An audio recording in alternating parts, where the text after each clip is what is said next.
नमस्कार दोस्तों, मैं दी किशन और स्वागत करता हूँ आप सबका हमारे यूट्यूब चैनल दी शाला पे। आज का लेक्चर हमारा होगा लेक्चर नंबर 20, जिसमें हम डिस्कस करने वाले अकाउंटिंग ऑफ पार्टनरशिप फर्म के chapter number 3 changing profit sharing ratio among existing partners का नया टॉपिक रिवैल्यूएशन ऑफ फर्म। इसके पहले वाले जो लेक्चर है 1 से लेकर 19 तक वो आपको नीचे डिस्क्रिप्शन बॉक्स में मिल जाएंगे, तो अगर आपने अभी तक नहीं देखे हैं तो प्लीज़ जाकर देख लीजिएगा। और आप सोच रहे होगे सर ये 3 है, हमारे में तो 4 है। तो हाँ बिल्कुल यार, ये 4 है। एक्चुअली मैंने एनपीओ को चैप्टर नंबर 1 नहीं बोला था, ऑल्दो इसका जो सिलेबस है वो अवेलेबल है, नीचे मैंने उसका लेक्चर्स बना दिए, बट अब नहीं लिखा था तो कोई बात नहीं, नेक्स्ट वाला आने वाले चैप्टर से मैं सही कर लूँगा।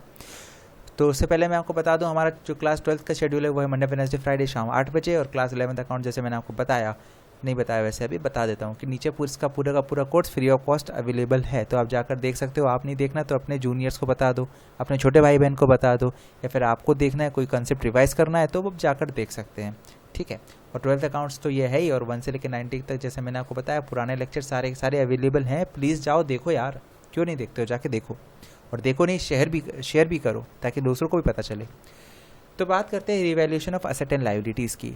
तो revaluation of asset and liabilities actually होता क्या है? तो बहुत सिंपल सा है, जैसा कि इसका नाम ही बोल रहा है रीवैल्यू, मतलब दोबारा से वैल्यू करना, दोबारा से उसकी वैल्यू में सुधार लाना, ठीक है। सुधार ला के उसे अप टू डेट करना। अब अप टू डेट मतलब कैसा?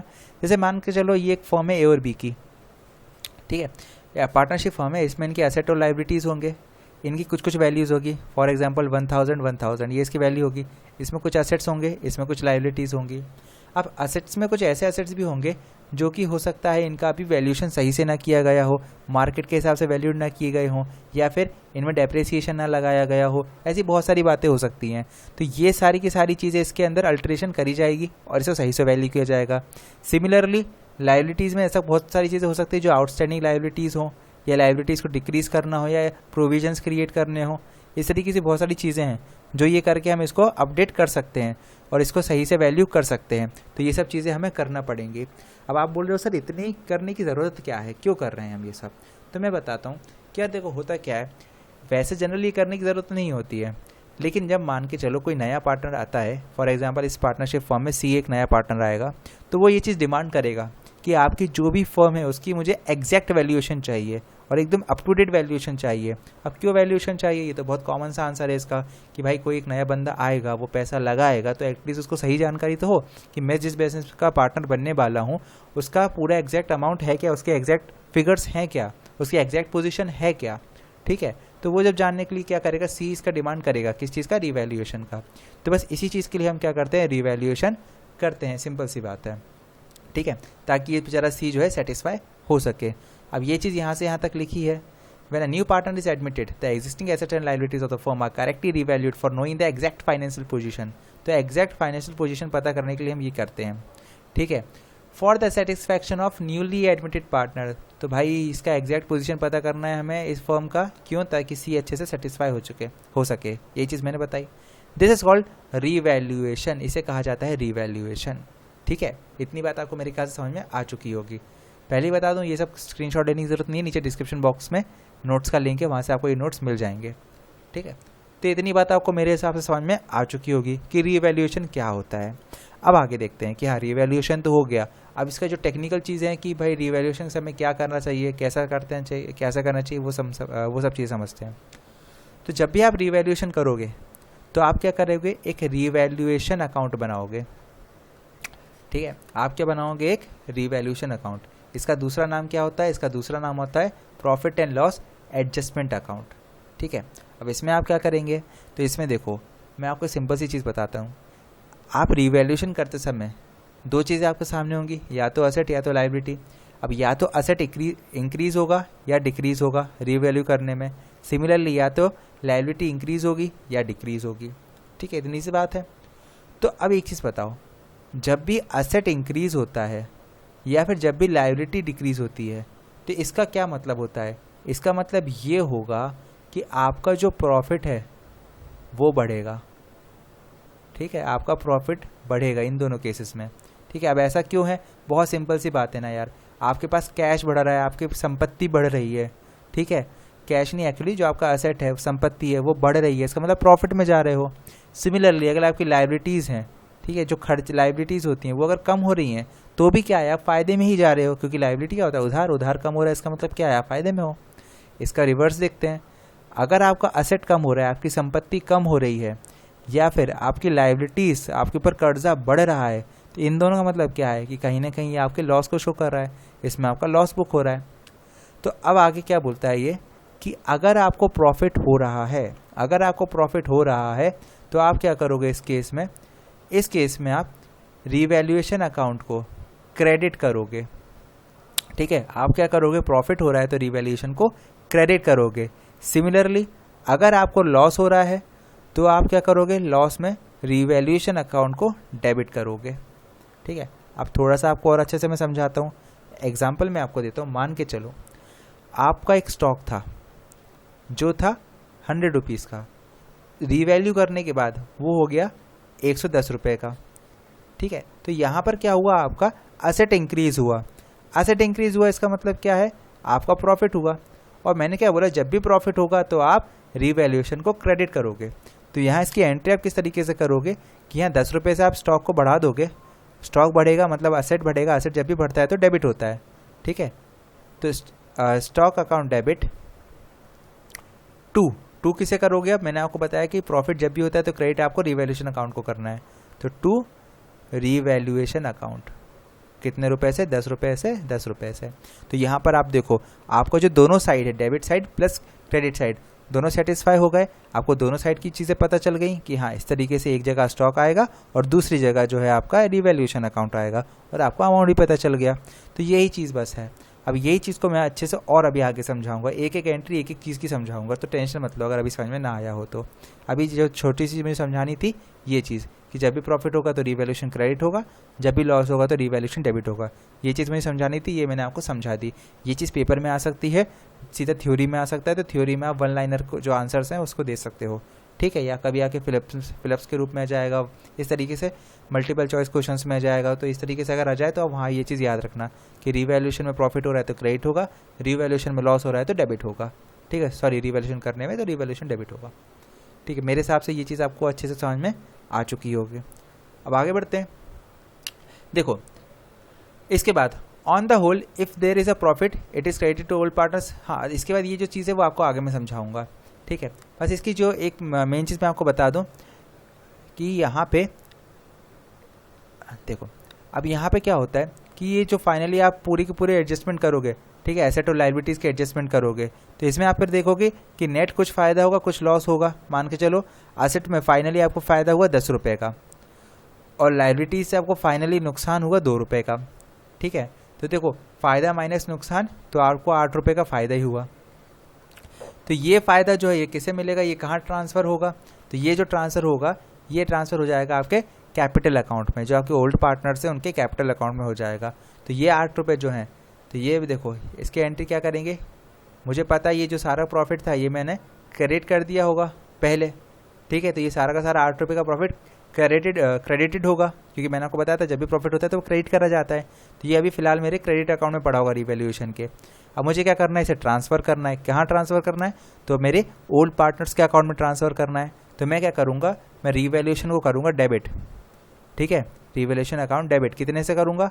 8 रुपये से। तो ये मेरा रीवैल्यूएशन ख़त्म हो गया। ठीक है, नॉमिनल अकाउंट होता है, यहाँ पे क्रेडिट था, यहाँ पे डेबिट करके मैंने उसको क्लोज कर दिया। अब इसका जो सारा का सारा बैलेंस है वो कहाँ ट्रांसफ़र होगा? तो वो ट्रांसफ़र हो जाएगा ए और बी के अकाउंट में। किस रेशो में ट्रांसफ़र होगा? तो उनके ओल्ड प्रॉफिट शेयरिंग रेशो में। तो यहाँ मान के चलता हूँ कि उनका जो ओल्ड प्रॉफिट शेयरिंग रेशो था ए और बी का वो बराबर ही था, 1:1 का ही था। तो ये जो 8 रुपये हैं ये 4-4 में डिवाइड हो जाएंगे। तो इस तरीके से जो है इनकी एंट्री हो जाएगी। इसमें नए वाले जो पार्टनर उसका कोई लेना देना नहीं है, सी का यहाँ कोई भी लेना देना नहीं होगा।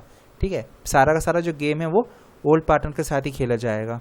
ठीक है, इतना सिंपल से आपको चीज़ समझ में आ चुकी होगी। तो वो यही बोलना चाह रहा था, on the whole if there is a profit it is credited to old partners. अगर प्रॉफिट है तो ओल्ड पार्टनर्स के अकाउंट में क्रेडिट कर दिया जाएगा, और अगर लॉस है तो डेबिट कर दिया जाएगा। लॉस मतलब क्या है? अगर यही भाई 8 रुपये का लॉस हुआ होता तो मैं क्या करता? तो एंट्री इस तरीके से हो जाती। यहाँ मैं करके दिखा देता हूँ, A B account debit to, या फिर मैं तो साफ करके अच्छे से करके दिखा दे रहा हूँ।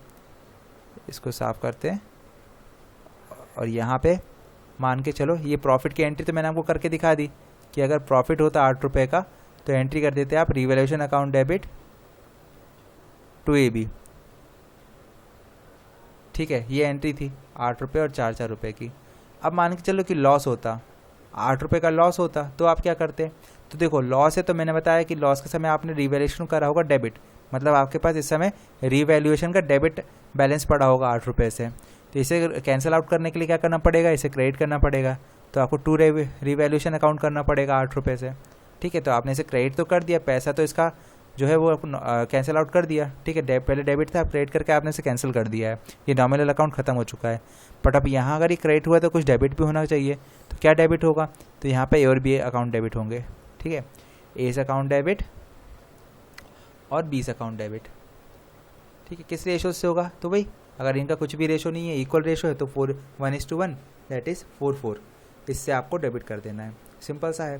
ठीक है, हो सकता है थोड़ा डाउट अभी आपको आ रहा हो, क्योंकि ये अभी अपने क्वेश्चन किया नहीं है। जैसे ही मैं आपको क्वेश्चन कराऊंगा आपको पूरी चीज़ अच्छे से क्लियर हो जाएगी। अभी बस मैंने आपको ये जो पूरी की पूरी थ्योरी था ये समझाने की कोशिश करी है, तो मेरे ख्याल से आपको ये चीज़ समझ में आ चुकी होगी। और रिवैल्यूएशन क्या होता है? एक नॉमिनल अकाउंट होता है, तो मैंने आपको ये सिखाई दिया कि नॉमिनल है, यहाँ मैंने कैंसिल कर रहा हूँ इसे। ठीक है, और बाकी जो चीज़ें हैं, प्रॉफिट और loss on revaluation does not all affect the new partner, तो मैंने आपको बताया कि सी में का इसका कोई भी इफेक्ट नहीं पड़ेगा। जो भी गेम है पुराने पार्टनर के साथ खेलेंगे हम। ठीक है, तो मेरे ख्याल से ये चीज़ आपको अच्छे से समझ में आ चुकी होगी। अब मैं आपको क्वेश्चन की तरफ ले चलता हूँ और कुछ एंट्रीज की तरफ ले चलता हूँ। पहले एंट्री सिखा देता हूँ, देन मैं एक क्वेश्चन कराऊंगा और आपको अच्छे से क्लियर हो जाएगा। तो देखो यहाँ पर कुछ मैंने आपको एक चार्ट सा बना के दे दिया है कि अगर आपको समझ में ना आया हो लॉजिकली तो आप इस तरीके से याद भी कर सकते हैं कि मान के चलो असेट की वैल्यू में इंक्रीमेंट हुआ है, तो क्या एंट्री करोगे? तो यहाँ वो असेट इंक्रीमेंट करके दिखाओगे, जैसे मैंने आपको स्टॉक करके दिखाया था कि स्टॉक बढ़ रहा था, तो यहाँ एंट्री करेंगे टू रिवैल्यूएशन अकाउंट। ठीक है, अब असेट बढ़ेगा तो ऑब्वियस ही बात है प्रॉफिट हो रहा है, प्रॉफिट होगा तो रिवैल्यूएशन क्रेडिट होगा। Decrease in value of asset, तो असेट की वैल्यू डिक्रीज हो रही है, दैट मीन्स यहाँ लॉस हो रहा है, मुझे लॉस होगा तो ये डेबिट होगा, तो ये डेबिट हो गया। और यहाँ असेट कम हो रहा है इसलिए मैंने इसे क्रेडिट करा। ठीक है, इंक्रीजिंग लायबिलिटी, लायबिलिटी इंक्रीज होने का मतलब क्या है कि मुझे लॉस हो रहा है। ठीक है, लायबिलिटी इंक्रीज हो रहा है, मुझे लॉस हो रहा है, तो यहाँ भी देखो डेबिट होगा। ठीक है, रिवैल्यूएशन, और लायबिलिटीज इंक्रीज हो रही है इसलिए credit. Decrease in liability, liability decrease हो रही है, इसका मतलब मेरा प्रॉफिट बढ़ रहा है, प्रॉफिट बढ़ रहा है तो यहाँ पे रिवैल्यूएशन क्रेडिट करूँगा। ठीक है, और लायबिलिटी डिक्रीज हो रही है तो इसलिए डेबिट कर दी लायबिलिटीज़ को। Asset not shown in the balance sheet, तो ये वो है असेट है जो बैलेंस शीट में शो नहीं करे, तो हम क्या करेंगे? इसे शो कर देंगे असेट्स को। तो असेट्स को शो करने के लिए क्या करना पड़ेगा? उस असेट को डेबिट करना पड़ेगा, तो यहाँ मैंने डेबिट किया। अब यहाँ से डेबिट किया है तो ऑब्वियसली बात है क्रेडिट किसे करना पड़ेगा? रिवैल्यूएशन को। आगे बढ़ते हैं। Liability is not shown in the balance sheet, अब लायबिलिटीज़ को शो नहीं किया तो शो करोगे तो उसे यहाँ पे शो दिखाना पड़ेगा, क्रेडिट करना पड़ेगा उसे। अब इसे क्रेडिट करा है तो कुछ ना कुछ डेबिट करना पड़ेगा, तो क्या डेबिट करोगे? रिवैल्यूएशन को। सिंपल सी बात है। 7वां number, outstanding expenses shown in adjustment. अब भाई कोई आउटस्टैंडिंग एक्सपेंस है उसको आपको बुक करना है, तो भाई आउटस्टैंडिंग एक्सपेंस एक्चुअली बुक नहीं करना है, आउटस्टैंडिंग एक्सपेंस आपके बैलेंस शीट में थे, अब आप उसको क्या करोगे? रियलाइज़ कर लोगे। तो क्या करोगे? इसका जो अमाउंट है वो रिवैल्यूएशन में शिफ्ट कर दोगे आप। तो आउटस्टैंडिंग को आपने ख़त्म किया और ये एक्सपेंस को आपने रिवैल्यूएशन में ट्रांसफ़र कर दिया। ठीक है, इसी तरीके से अक्रूड इनकम हुआ या फिर प्रीपेड एक्सपेंस हुआ, ये हमारे एडजस्टमेंट में अगर शो हो रहा है, एडजस्टमेंट में शो हो रहा है, ठीक है, बैलेंस शीट में नहीं, एडजस्टमेंट में अगर शो हो रहा है, तो आप क्या करोगे? इसे रियलाइज़ करोगे। रियलाइज़ करने का मतलब क्या है? इसे प्रॉपरली बुक करना है। ठीक, तो यहाँ अक्रूड इनकम मतलब वो इनकम जो अभी तक हमें अक्रूड तो हो गई बट रिसीव नहीं हुए, तो हम शो कर देंगे कि हाँ भाई रिसीव हो गई। रिसीव करने के लिए क्या करना पड़ेगा? तो यहाँ पर अक्रूड इनकम या प्रीपेड एक्सपेंस को हम करेंगे डेबिट, ठीक, और रिवैल्यूएशन कर देंगे क्रेडिट। हमने इसको रियलाइज़ कर लिया। ठीक, अगर आपको इस सब चीज़ों में दिक्कत आ रही होगी ना, तो ये चीज़ समझना, आपको थोड़ा बेस कमज़ोर है, और बेस अगर कमज़ोर है मतलब 11th आपने ढंग से नहीं करी, तो मैं आपको रेफ़र करूँगा बार बार कि प्लीज़ नीचे डिस्क्रिप्शन बॉक्स में लिंक है, वहाँ 11th की प्लेलिस्ट है, वहाँ जाके इन चीज़ों को थोड़ा सा देख लेना। किसी को अगर एंट्री करने में प्रॉब्लम आ रही हो तो नीचे एक लिंक भी है, उसमें दिए learn all the general entries in 5 minutes. मैंने वहाँ अमेरिकन अप्रोच से आपको सारी की सारी एंट्रीज करना सिखाई है, तो वो आपको समझ में आ जाएगा। मैं अभी भी बता रहा हूँ, किसी को नहीं आता प्लीज़ वहाँ से देख लेना। ठीक है, क्योंकि अब 12th में आ गए हो तो ये चीज़ आपको तुरंत आना चाहिए, इसलिए मैं ज़्यादा डीप में नहीं समझा रहा हूँ एक चीज़ को। अब प्रॉफिट ऑन रिवैल्यूएशन, तो ये चीज़ मैंने अभी पीछे समझाई आपको कि रिवैल्यूएशन में अगर प्रॉफिट होता है तो एंट्री क्या होगी? Revaluation account debit to old partners. Loss on revaluation, loss हुआ है तो ओल्ड पार्टनर्स टू रिवैल्यूएशन। ये चीज़ मैंने करके दिखाई थी शायद आपको यहाँ पर, ये देखो ये करके दिखाया था। प्रॉफिट में रिवैल्यूएशन को मैंने यहाँ पे, ये देखो ये लॉस में इस तरीके से, वही की वही चीज़ यहाँ पे लिखी हुई है। ठीक है, ये देख लो, प्रॉफिट में रिवैल्यूएशन को डेबिट कर दिया था, लॉस में रिवैल्यूएशन को क्रेडिट कर दिया था। सिंपल सी बात है। तो आगे बढ़े अब। मेरे ख्याल से एंट्री आपको अच्छे समझ में आ चुकी होगी, नहीं आई हो तो प्लीज़ इसको दोबारा से देखना वीडियो को, ठीक है। पीछे कर रहा हूँ, वापस से देखना। और ये जो सारी एंट्रीज़ के नोट्स है नीचे डिस्क्रिप्शन बॉक्स पे लिंक है, वहाँ से मिल जाएगा आपको। तो अब बढ़ते हैं एक क्वेश्चन की तरफ। एक क्वेश्चन देख लेते हैं, इससे क्या होगा, पूरी की पूरी चीज़ आप प्रैक्टिकली आपके दिमाग में अच्छे से बैठ जाएगी। तो देखो क्वेश्चन क्या है, A and B are partners in a firm, the balance sheet of the firm on 31 December 2017 was as under. तो भाई ये जो चीज़ है, ए और बी एक पार्टनर्स है और बैलेंस शीट ये रही। बैलेंस शीट में creditors, bills payable, outstanding salary, general reserve, capital of A and B, ठीक है। Cash at bank, furniture, stock, debtors, plant, buildings, चलो ठीक है, ये सब बातें समझ में आ गई हमें। मुद्दे की बात यहाँ से स्टार्ट होती है। C is admitted into partnership for 1/4 of share, ठीक है, 1/4 के लिए आया in the profit from 1 January 2018, चलो ठीक है भाई, कोई बात नहीं। अब यहाँ से मुद्दे की बात आती है। इट वॉज डिसाइडेड दैट, क्या डिसाइड हुआ, it was decided that bills payable have been underestimated by 500। जो बिल्स पेबल हैं वो 500 से अंडर एस्टिमेटेड हैं, ठीक है। तो ठीक है भाई, कोई बात नहीं। Creditors are to be paid 1% more, चलो ठीक है। तो इस तरीके से ये पूरे के पूरे एडजस्टमेंट हैं। हमें क्या करना है, पास necessary general entries for revaluation. हमें हर एक एंट्री के साथ एडजस्टमेंट करना है, उसको रिवैल्यूएशन अकाउंट में एंट्री हमें करके दिखानी है। तो ये मुद्दे की बात है। तो आओ कर लेते हैं भाई, ये सारे के सारे जो 11 के 11 एडजस्टमेंट हैं वो मैं करता हूँ और आपको एक एक अच्छे से करके दिखाता हूँ। तो यहाँ पे देखो, पहला क्या एडजस्टमेंट था, bills payable have been underestimated by 500। Bills payable क्या है, अंडर एस्टिमेटेड है। बिल्स पेबल हमारी क्या होती है, लायबिलिटी होती है, और ये क्या है, अंडर एस्टिमेटेड है, मतलब ये कम माना गया है, तो इसको बढ़ाना पड़ेगा, प्रॉपर पे लेकर आना पड़ेगा। तो बिल्स पेबल मतलब लायबिलिटी हम इंक्रीज़ करेंगे। लायबिलिटी इंक्रीज़ होने का मतलब क्या है कि हमको लॉस हो रहा है, ठीक है। लॉस होगा तो जो रिवैल्यूएशन अकाउंट है उसे करना पड़ेगा डेबिट, ठीक है। या फिर इस तरीके से समझ सकते हो कि लायबिलिटी बढ़ रही है, लायबिलिटी को करना है क्रेडिट, तो ऑब्वियस सी बात है किसी न किसी चीज़ को करना पड़ेगा डेबिट, तो वो किसी न किसी चीज़ का नाम है रिवैल्यूएशन। तो इसकी एंट्री क्या करेंगे, revaluation account debit to bills payable. Bills payable हमारी लायबिलिटी थी, ये इंक्रीज़ हो रही है तो क्रेडिट करा इसे 500 से, और हमने रिवैल्यूएशन कर दिया डेबिट 500 से, ठीक। Second, creditors are to be paid 1% more. वापस क्रेडिटर्स मतलब हमारी लायबिलिटीज़ मतलब 1% मोर, और 1% ज़्यादा देना पड़ेगा। तो हमारे क्रेडिटर्स कितने थे ये तो देख लें हम। तो क्रेडिटर्स थे हमारे 12,000 का 1% निकालो तो कितना निकलता है, 120 रुपये।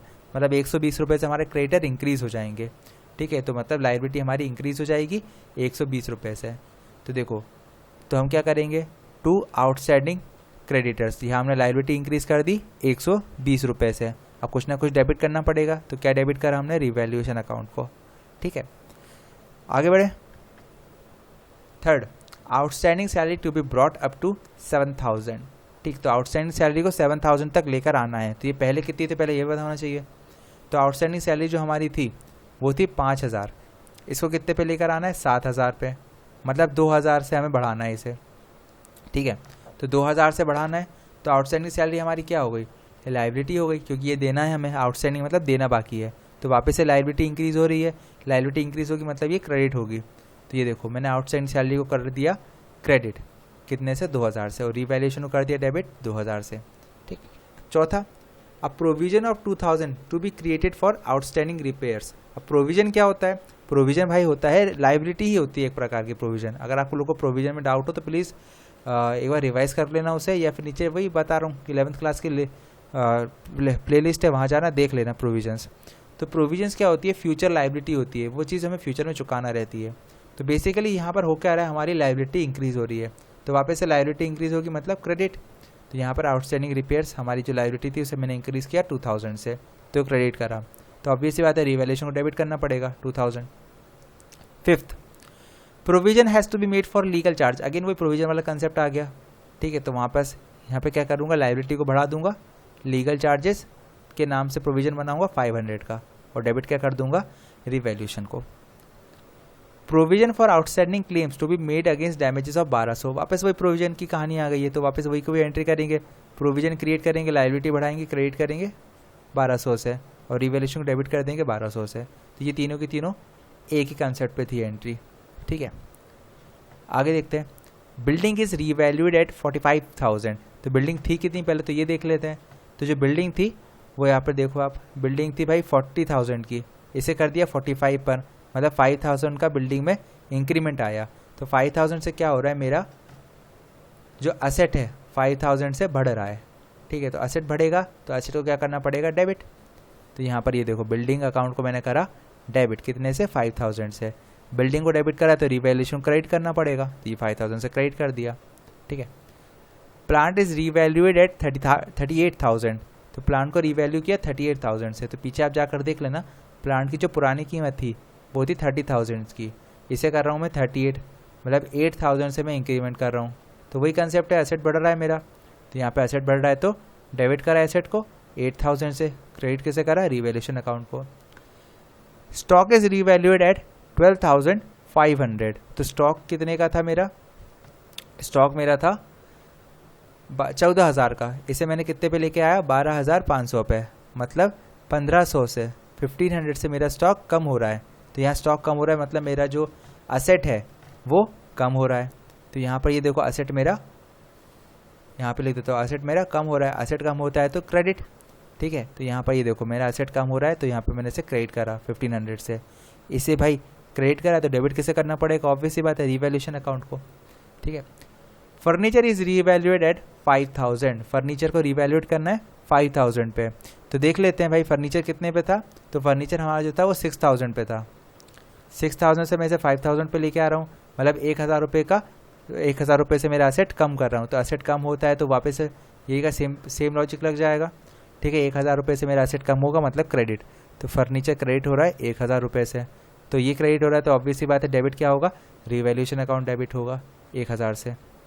ठीक है, आगे देखते हैं, फर्नीचर इज रीवैल्यूएड एट 5,000, तो ये तो मैंने कराई दी इसकी एंट्री है ना। हाँ, 11, provision for doubtful debts is to be made on debtors at the rate 5%। तो क्या करना है, यहाँ पे प्रोविजन क्रिएट करना है। प्रोविजन क्रिएट करना मैंने आपको सिखाई दिया है, जब भी प्रोविजन क्रिएट होता है तो ये लायबिलिटी बढ़ाएगा मतलब क्रेडिट होगा। कितने पे करना है, 5% ऑन डेटर्स।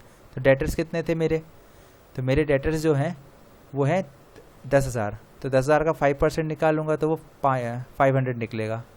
ठीक है, तो यहाँ पे मैं 500 से एंट्री कर देता हूँ, तो ये लायबिलिटी क्रिएट हो रही कितने की, 500 की। तो देखो, to provision for doubtful debts account 500, debit क्या करोगे, ऑब्वियस सी बात है रिवैल्यूएशन को, तो ये 500 से आपने डेबिट करा। अब देखो, जहाँ जहाँ रिवैल्यूएशन डेबिट हुआ है इसका मतलब वहाँ लॉस हुआ है, और जहाँ जहाँ रिवैल्यूएशन क्रेडिट हुआ है इसका मतलब वहाँ पर प्रॉफिट हुआ है। तो देखो भाई, ये हुआ कहाँ कहाँ, देख लेते हैं हम कहाँ कहाँ पर ये जो है हमको प्रॉफिट हुआ है। हम प्रॉफिट ढूंढ लेते हैं पहले, तो प्रॉफिट मुझे सिर्फ और सिर्फ ये 2 जगह पर हुआ है। कलर चेंज कर लेते हैं ताकि आपको आराम से दिखे। एक यहाँ पर प्रॉफिट हुआ है मुझे, और एक यहाँ पे, ये 2 जगह ही मुझे प्रॉफिट हुआ है, बाकी सारी जगह मुझे लॉस हुआ है। तो यहाँ पर मुझे 5,000 प्लस 8,000 इतने का प्रॉफिट हुआ। तो यहाँ पर मैं लिख देता हूँ, तो यहाँ पे लिखते हैं calculation of profit comma loss.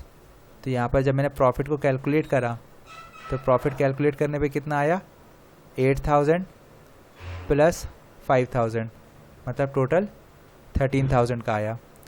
इसी तरीके से आप लॉस को कैलकुलेट करोगे तो देखो लॉस कहाँ कहाँ हुआ है भाई, यहाँ लॉस हुआ 500 का, ठीक है, यहाँ लॉस हुआ 1,000 का, तो 1,500 तो यहीं बन गए। आगे देखते हैं, यहाँ पर लॉस हुआ 1,000 का, तो पिछले बार का 1,500 था, ठीक है, 1,000 ये हो गया।